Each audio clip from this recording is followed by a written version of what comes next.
Bueno, estamos en un homenaje a las víctimas del bombardeo del 55, Sí. una reflexión, ¿no?, de cómo en algún momento estuvo tan oculta esta historia y en estos últimos años se está reflexionando. Bueno, no, evidentemente, digamos, como se explicó bien acá, uno de los primeros hechos de violencia contra el pueblo argentino. El peronismo era imbatible a nivel electoral.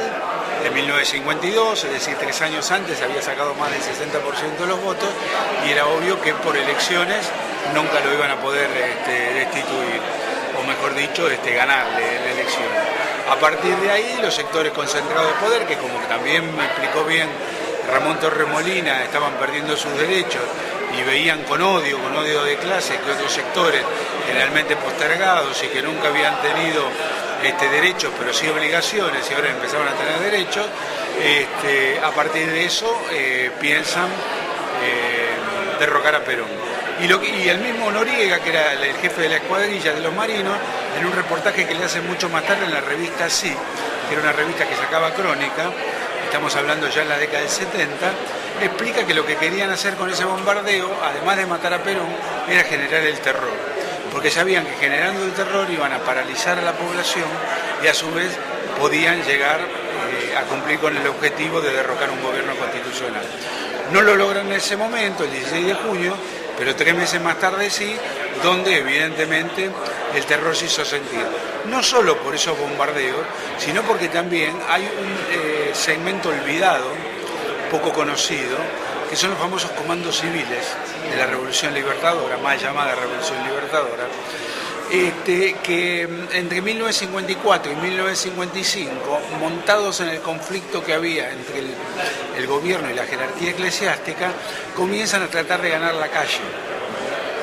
Y no solo con manifestaciones muy violentas, sino también algo que está totalmente oculto y que yo ahora, con un libro que voy a sacar en septiembre de este año, trato de poner en evidencia.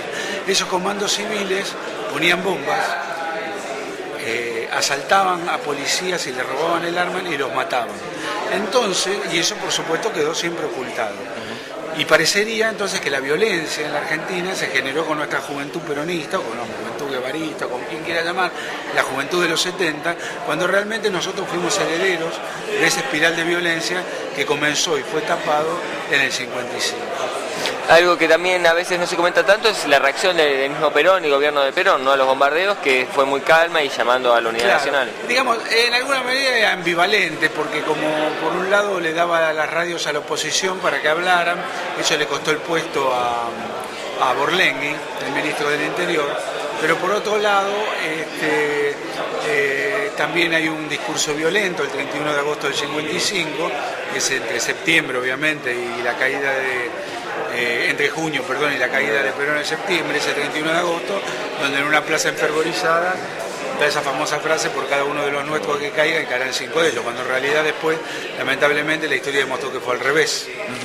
Pero esa primera reacción al bombardeo fue un llamado de la paz, ¿no? Sí, ese un llamado momento. de la paz, totalmente desnaturalizado, en el sentido de que lo que se tendría que haber hecho es tomar prisioneros y fusilarlos porque se estaban levantando contra un Estado de Derecho, ¿verdad? No hicieron eso y bueno, las consecuencias estuvieron a la vista. También se puede conectar con el 76 la idea del terror, ¿no? Generar un terror social. Lógico, sí, evidentemente ellos siempre juegan con el terror porque saben que al pueblo no lo tienen de su lado. Y el pueblo bueno, esa fue otra de las causas por la que no se pudieron crear las milicias peronistas en 1955, como había querido Cook luego del bombardeo, porque le dijo: mira, acá dentro de poco va a haber otro intento de revuelta y las Fuerzas Armadas no sé cómo van a responder, usted tiene que confiar en el pueblo. Pero obviamente es muy fácil darle las armas al pueblo, pero después ¿cómo se las sacás? Claro. Entonces, evidentemente, bueno, y además Franklin Lucero, que en ese momento era el comandante jefe del ejército, y Perón, que también obviamente era militar, no estuvieron de acuerdo en armar al pueblo.